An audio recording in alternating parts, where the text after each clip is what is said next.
home buyer preferences continually change for not only plans and products, but also tools and resources for gathering information and making decisions. How much you know about the latest desires and buying practices in your market correlates to profitability. To understand current provincial and national trends, the Canadian Home Builders Association, in partnership with Avid Ratings Canada, conducted the first ever Canadian home buyer preference study, surveying over 12,000 recent home buyers across Canada. Some key findings of this in-depth study will be presented here at the CHBA National Conference. The complete report is available for purchase. From clicks to bricks, the 2015 Canadian Homebuyer Preference Study reveals information vital for increasing market share.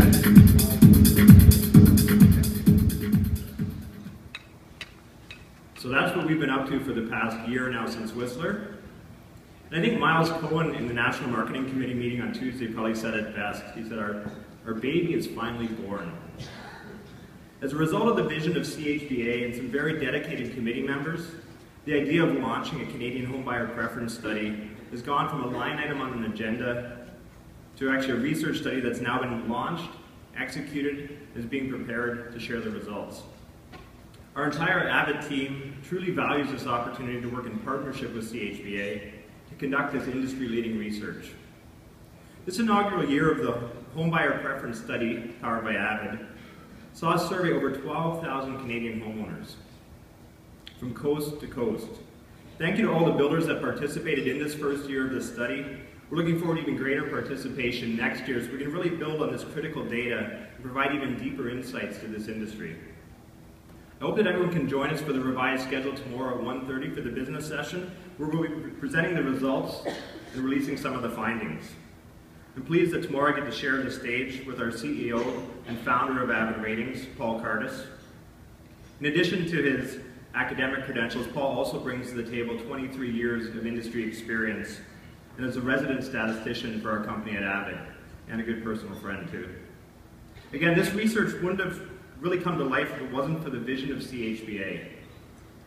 Kevin Lee, David Foster, Michael Goff, and a lot of the staff at the national office put a ton of effort into making this project a reality. Special credit also needs to go out to the group of volunteers that sit on that national marketing committee that really truly did make this their baby. And I think, Miles, the only thing we forgot was the cigars, right? I don't know where Miles is, but I think we need some cigars before the end of the week here. So I look forward to seeing everyone tomorrow at the business session at 1:30 so we can really dive into the data. Enjoy the conference.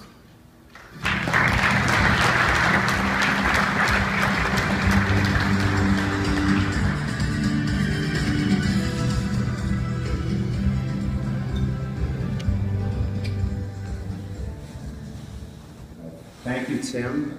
Our thanks to the Avid team for being such great partners in this project. We're really looking forward to hearing the results tomorrow afternoon at 1:30. And as you know, this kind of data is so important for our industry, the type of thing that CHBA is going to be doing more and more of in the future. It is now my distinct pleasure to introduce to you the Honorable Pierre Poilievre, Minister of Employment and Social Development. Minister Poilievre was first elected in the House of Commons in 2004, and I remember when the electoral campaign signs went up that year. More on that in a second. And then has been re-elected every year since in 2006, 2008, and 2011. He was appointed the Minister of Employment and Social Development and Minister for Democratic Reform just a few weeks ago. And previously, he was appointed Minister of State for Democratic Reform in July 2013. Given how recently that he's taken on his portfolio, we really appreciate his willingness to be here today. It's a hugely important portfolio, as you know, to the membership in this room and across the country. And the fact that he was able to come in last night and has to leave to get back to Ottawa pretty much by noon, be in Ottawa today, this shows the dedication, so we're so happy to have him here. Minister Poilievre holds a bachelor's degree in international relations from the University of Calgary. He's a member of the Royal Canadian Legion. And as MP for Nepean Carleton, Minister Poilievre's constituency office is in the beautiful village of Manotick, just south of Ottawa. And I say beautiful because That's where I live. And so yes, he is my Member of Parliament. So Minister, it's truly great to see you here. And actually we were just comparing notes about the best places to have lunch along the river in Mamatik. When you and I spoke at the opening of Parliament in the fall, we discussed getting together to get you familiar with our association as the voice of this incredibly important residential construction industry in Canada. So I guess we were a little bit clairvoyant looking ahead to this new post that they have recently taken on. So congratulations on this appointment. And without further ado, ladies and gentlemen, the Honourable Pierre Poilievre.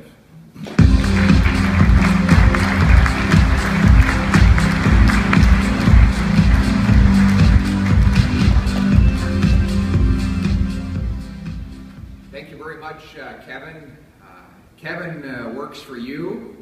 He's your employee as CEO, and I work for him, actually. He's my boss, and I thought I'd follow him here to stay on his good side, because in October, he's going to be casting a secret ballot in my riding. So when he called me, when he called me the other day, he said, "I have a very important question for you as a constituent, and I demand a straightforward answer." He said, "Do you believe in free speech?" And I said, "Of course." He said, "How would you like to give one?"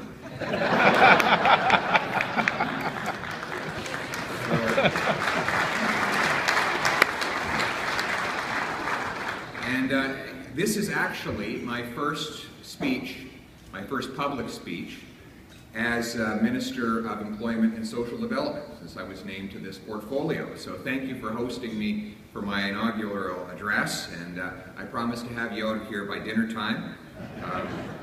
But in all seriousness, I am very thankful to have a chance to speak about our low tax plan for the housing sector.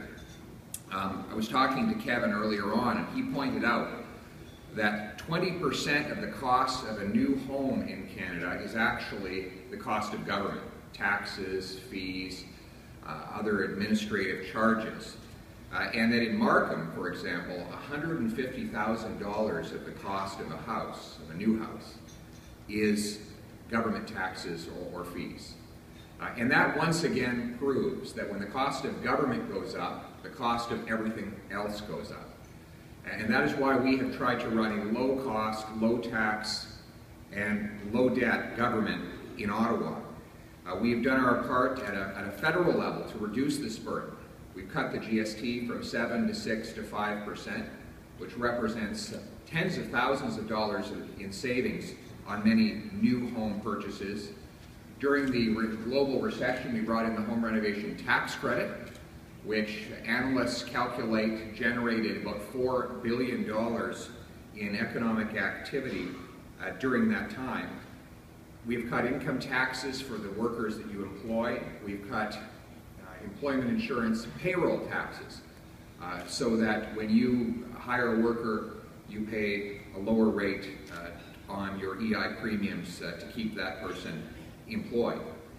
And this low tax plan is working. We have 1.2 million net new jobs in Canada since the recession. 80% of them are full-time, 80% of them are in the private sector, and 60% are in high-wage industries. This is the best job creation record of any country in the G7, and your industry has been an enormous part of that success. Now, as we go forward in our plan, we have to ensure that families can afford to live in the houses that you build them. They can afford to make the mortgage payments. Because if they can't, they won't buy in the first place, and you won't have customers to whom to sell. And that's why our low tax plan extends not just to businesses, but also to families. Many of you are moms and dads. We announced in our recent fall economic update some new initiatives to put money back in your pockets and in the pockets of the people who buy your products. We're increasing the universal child care benefit. Those are the checks that arrive every month for your children under 6. We've increased that from $1,200 to $1,920, which took effect in the beginning of January, and the first allocation will arrive in the beginning of July. Furthermore, we've extended that up to age 18 for children under 18 to $720 per year. We've also brought in the family tax cut, or income splitting as it's more popularly known. It allows the breadwinner in the household to give up to $50,000 of income to the stay-at-home or lower income spouse to cut taxes for that family by as much as $2,000. Finally, we brought in